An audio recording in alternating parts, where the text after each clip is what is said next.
मैं समझता हूँ कि जीवन बार बार नहीं मिलता, एक ही जीवन है। इस जीवन को सच्चाई के साथ जिएं तो ये एक जीवन ही सार्थक और पूर्ण हो जाएगा, लेकिन झूठ और गुलामी के साथ जिएं तो ये एक जीवन ही भ्रष्ट और शून्य हो जाएगा। मेरा जीवन भ्रष्ट और शून्य ना हो, इसलिए मैंने सत्य और स्वतंत्रता को चुना। मजहब का झूठ और संस्कारों की गुलामी इंसान को कहीं का नहीं छोड़ती। मेरे पूर्वजों के पास ये दोनों थे जो उनके पुरखों ने उन्हें दिए थे, मजहब का झूठ और संस्कारों की गुलामी। जब पुरखों की ये विरासत मेरे पास आई तो मैंने भी मजहब के झूठ को स्वीकार किया और संस्कारों की गुलामी को अंगीकार किया। लेकिन ज़्यादा दिनों तक मजहब का झूठ मेरे तर्क की मजबूत ठोकरों के आगे टिक न पाया और मैं इस झूठ से मुक्त हो गया। झूठ मजहब का, झूठ इस्लाम का, झूठ मोहम्मद का, झूठ कुरान का। और ये गुलामी भी ज़्यादा दिनों तक मेरे मजबूत अस्तित्व को बांध ना पाई और मैं आज़ाद हो गया। मुझे आज़ादी मिल गई थी, आज़ादी बेकार की बंदिशों से, अल्लाह के अक़ीदों से, कुरान के कसीदों से, मोहम्मद के मुर्शिदों से।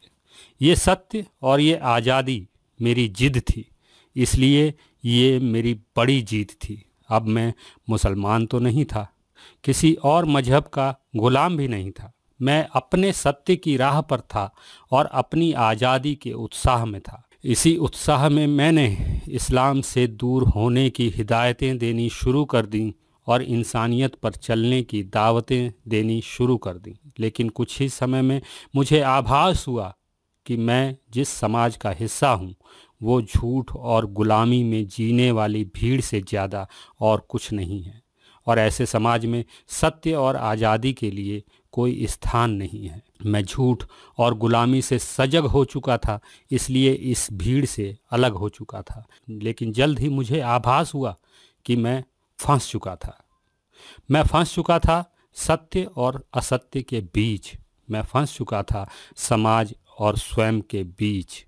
दम घुटने लगा था, जीना मुश्किल होने लगा था। अपने लोगों के बीच मुर्तद, काफिर और मुल्हिद कहलाने लगा था।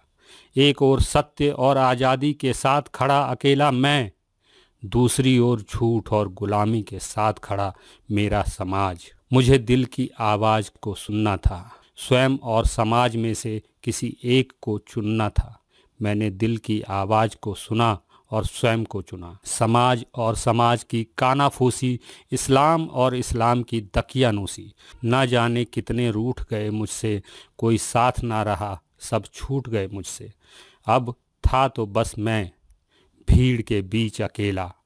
समाज से संगठन मिलता है, संगठन से शक्ति मिलती है। क्या मैं शक्तिहीन हो चुका था?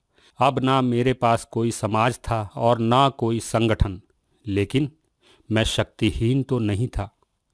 ना कोई सजदा और ना किसी की भक्ति थी। मेरा सत्य और मेरी स्वतंत्रता ही मेरी शक्ति थी। मैं सत्य की राह पर स्वतंत्रता के साथ खड़ा अकेला, निकल पड़ा अकेला, बिल्कुल अकेला। इस अकेलेपन में कुछ अधूरापन भी था। इस अधूरेपन को साथ लिए मैं आगे निकल चुका था, लेकिन दिल की गहराइयों में कुछ टूट चुका था और पीछे बहुत कुछ छूट चुका था। कुछ लोग जिन्हें मैं प्यार करता था, कुछ पल जिन्हें मैं याद करता था। मैं उस मोड़ पर था जहाँ पीछे बाहें फैलाए खड़ा था मेरा अतीत, और दूसरी ओर था अनजाना अदृश्य सा मेरा भविष्य। अब मुझे अतीत और भविष्य में से किसी एक को चुनना था। अतीत से मैं परिचित था, मेरा अतीत बहुत सुहाना था और मेरा भविष्य बिल्कुल अनजाना था। यहाँ भी मैंने दिल की आवाज़ को सुना और अनजाने अदृश्य भविष्य को चुना। अतीत को पीछे छोड़ भविष्य की ओर बढ़ गया, बिल्कुल अकेला। समाज के साथ जीने में दुश्वारियाँ कम होती हैं, मुश्किल वक्त में भी कठिनाइयाँ कम होती हैं। दुश्वारियों और कठिनाइयों से डरना कैसा? यही तो संघर्ष है। जिंदगी भी तो एक संघर्ष ही है।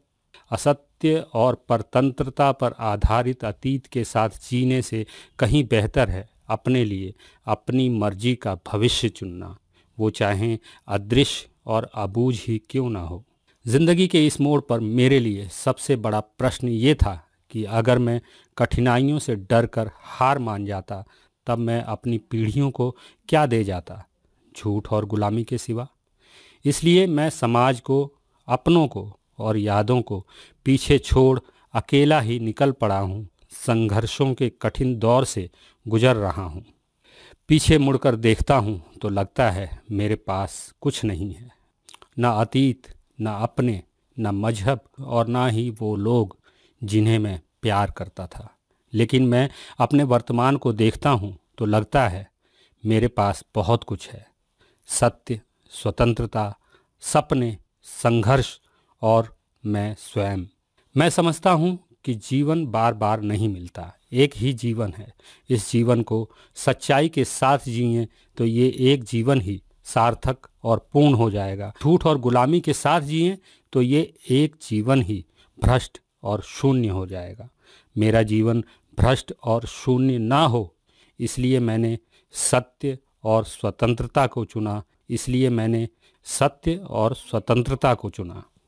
अगर आप मेरे विचारों से सहमति रखते हैं तो मुझे इस नंबर पर आर्थिक सहयोग भेज सकते हैं। मुझे आपके सपोर्ट की ज़रूरत है। इंसानियत जिंदाबाद।